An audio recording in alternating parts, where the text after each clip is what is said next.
그런데 코어 운동은 어떻게 그리고 왜 해야 되는 걸까요? 플랭크 자세만 떠올리실 거예요, 아마. 그런데 플랭크 운동은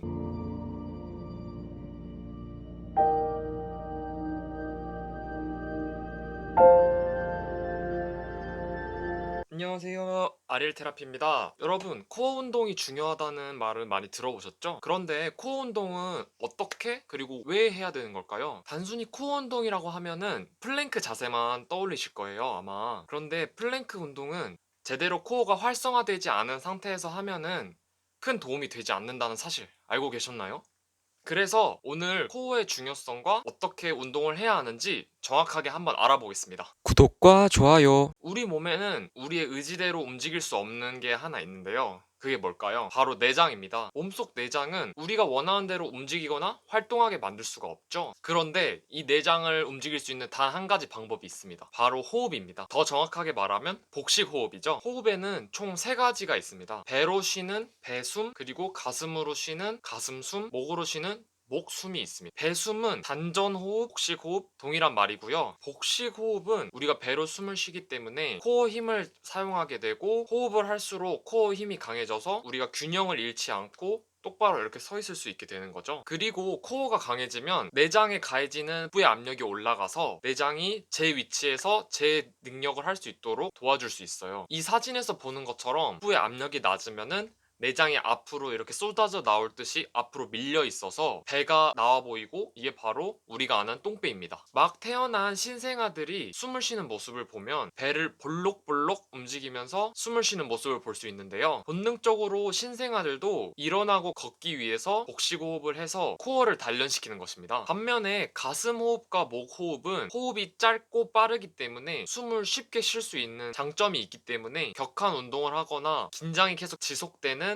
바쁜 현대사회에서 주로 사용하는데요. 사람들이 너무 바쁘고 정신이 없기 때문에 원래 태어날 때부터 사용했던 복식호흡은 잊어버리고 빠르고 쉽게 숨을 쉴 수 있는 가슴숨과 목숨으로 호흡을 하게 되었어요. 그리고 이 목숨에서 목숨이 끊어진다는 말이 유래된 것입니다. 실제로 사람은 배숨, 가슴숨, 그리고 목숨, 이 순서대로 끊어지면서 죽음을 맞이하게 됩니다. 구독과 좋아요. 결국 코어의 힘을 강화하기 위해서는 배로 숨을 쉬면서 천천히 길게 호흡하는 복식 호흡을 해야 합니다. 복식 호흡을 하게 되면 코어가 일상생활에서 단련되기 때문에 등, 어깨 등이 이렇게 자연스럽게 펴지게 되고, 그 밖에 과민성 병비, 이유를 알 수 없는 역류성 식도염, 간이 안 좋으신 분들, 장이 꼬이는 느낌이 드는 분들, 배 상부에서 단단한 덩어리가 잡히시는 분들, 이렇게 장기들이 제 기능을 하지 못해서 불편을 느끼시고 통증을 느끼시는 분들, 이런 분들은 오늘 운동을 10번씩만 따라해 보시면 배가 부드럽고 편안해지면서 대부분 갖고 있던 문제들을 해결하게 되는 걸 보실 수 있어요. 그러면 어떻게 코어를 강화하고 복식 호흡을 하게 되는지 한번 다 같이 알아보겠습니다. 준비됐으면 바로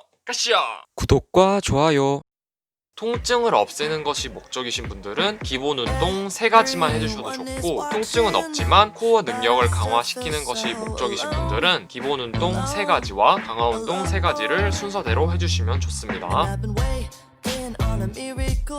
우선 허리를 바닥에 완전히 붙이고 꼬리뼈만 바닥에 뜨게 골반을 들어서 누워주세요. 이 자세를 후방경사 자세라고 합니다.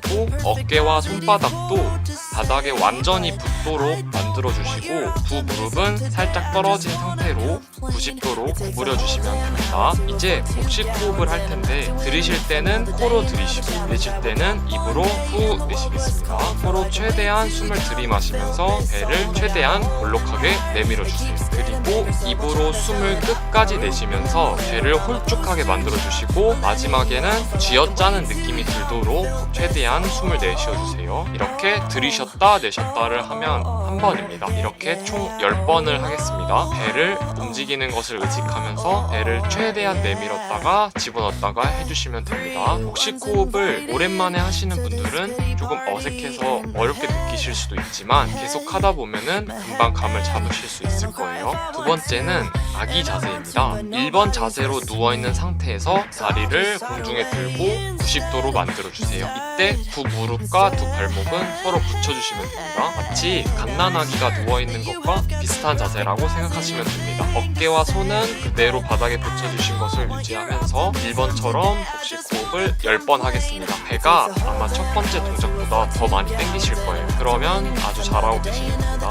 입과 코로 호흡하는 것과 배가 들어갔다 나왔다 하면서 움직이는 것에 집중해 주시면 더 좋습니다. 세 번째 데드버그 운동입니다. 이번에는 2번 자세처럼 다리를 들어서 90도로 유지하고 있는 상태에서 두 팔은 앞으로 나란히 하겠습니다. 두 손바닥은 마주보도록 해주시고 지금이 처음 자세입니다. 마찬가지로 복식 호흡 10회를 할 텐데 처음 자세에서 오른팔과 왼쪽 다리를 동시에 내리면서 숨을 내쉬세요. 이때 뻗은 팔과 다리는 공중에 들어주셔야 합니다. 그리고 처음 자세로 돌아오면서 숨을 들이쉬세요. 그 다음에는 반대로 왼팔과 오른쪽 다리를 내리면서 숨을 내쉬세요. 그리고 다시 처음 자세로 돌아오면서 숨을 들이쉬세요. 이렇게 양쪽 다 해주면 한 번입니다. 총 10번 하겠습니다. 그리고 10번 다 끝났을 때는 숨을 내쉬면서 팔다리를 앞으로 다 내려주세요.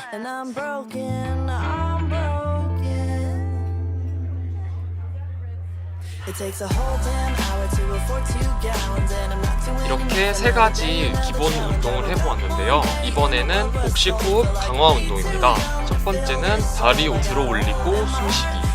아까 배운 후방 경사 자세로 누워주시고 다리를 30도 각도로 들어 올려주세요. 쭉 뻗어주시면 됩니다. 그리고 발등은 쭉 펴고 발가락은 구부려주세요. 이 상태를 버티면서 복식 호흡 10회 하겠습니다. 강화 운동인 만큼 기본 운동들보다 더 배가 땡기실 거예요. 그러면 잘하고 계신 겁니다.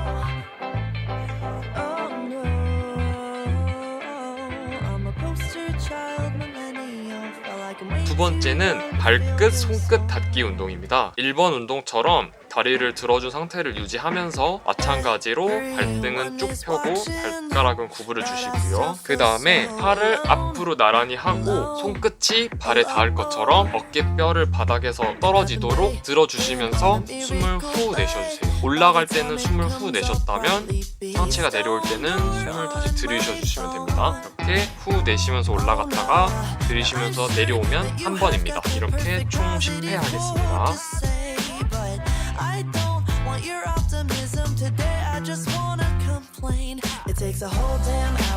세 번째는 헌드레드 운동입니다. 앞의 운동들과 마찬가지로 다리를 똑같이 들어주세요. 그리고 5번 연속으로 짧게 숨을 들이쉬고 5번 연속으로 짧게 숨을 내쉬면서 복식 호흡을 하겠습니다. 숨을 들이쉬거나 내쉴 때 양팔은 옆구리 옆에서 위아래로 흔들어주세요. 이렇게 5번씩 번갈아 가면서 100번을 채우면 끝입니다. 그래서 100을 의미하는 헌드레드 운동이라고 할 수 있습니다.